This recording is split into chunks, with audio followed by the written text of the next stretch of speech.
Hello, my name's Swanee and you are at Huelo in Newtown. Huelo, Huelo, Huelo, like Huelo.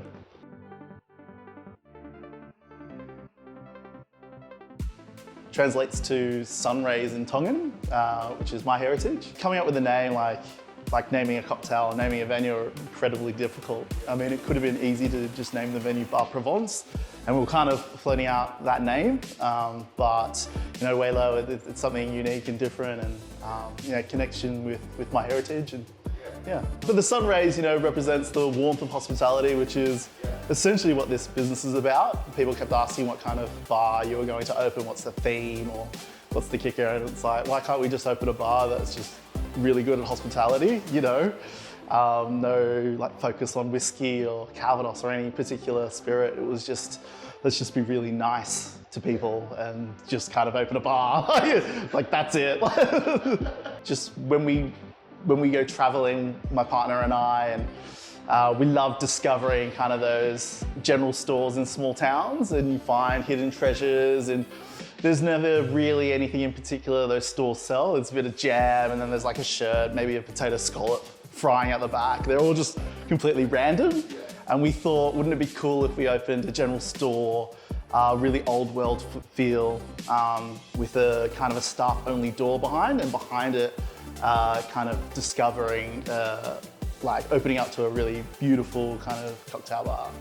But yeah, it's essentially a venue within a venue. It's more fun, innovative, it's approachable. I'm a bit of a cocktail kind of nerd and lover, and when I travel, I like to go to cocktail bars. I like to go out and drink cocktails. Throughout all my travels, I found with all the top bars, like you have some really great cocktails, but some of them would just fall a little bit flat, like maybe too conceptual. Thinking of our cocktails, it was trying to be really interesting, but also just really yummy. And that's kind of at the heart of what we're trying to do. So I grew up around Stanmore. I went to Stanmore primary school, and I used to tear it up along this King Street as a younger man. When the space came up late last year, it was kind of like at that point in my life where I was probably ready to open up and do my own thing. But with the emergence of Cafe Parsi and Auntie, you know, the north end of King Street's starting to happen now, and yeah, it's really exciting times for this part of Newtown. Yeah, I'm not going to take credit away from my wife. Actually, she started hitting up markets and just reaching out to people in the stalls there, and building those relationships with those people.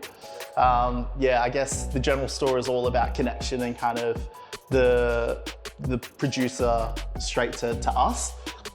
So we house, you know, Susie just behind you, some of her ceramics, and she's just a regular here, and she makes ceramics in her spare time. And, you know, we love to support her and stock her stuff, and, you know, we love to talk about it. I'd run some venues for other people, but I'd never been part of a build and never been part of interior design. But it was designed to be essentially having a glass of vino and a bit of cold cuts in someone's kitchen. So we'll have some people, you know, just leaning on the butcher's block, and we'll be pouring out little tasters of wine. But yeah, it's designed to be that kind of home away from home that those general stores sometimes feel like. Yeah, I think it took a couple of weeks to really kind of step back and go like, wow, we did this. Because when you're building and there's so many things changing, you just feel like you're at work. You know, I've been working full-time in hospital for, you know, 18 years or whatever.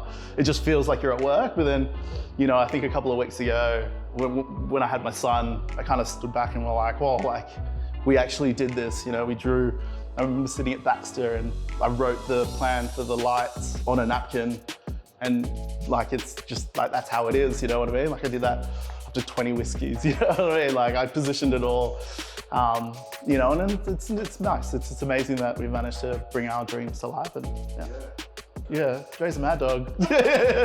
Yeah, he let me bartend for him at Old Mate's Place. I don't know why, but yeah, I was tending bar at Old Mate's Place for about 1.5 years actually, and really enjoyed my time. But while I was there, I always was in his ear thinking about doing my own thing. And when this site came up, Dre was just like, mate, let me help you. And we kind of just put our heads together, and a few beers later, out popped this venue. Yeah. You know, he's a great mentor and a great friend. You know, he has great knowledge of you know, he's been there and done open venues. Yeah, it's been interesting coming from like boss to business partner, but we both have like the same goals in mind, you know, building successful, beautiful venues. And I mean, like at the end of the day, if we just keep that in mind, like it's just working well, so yeah.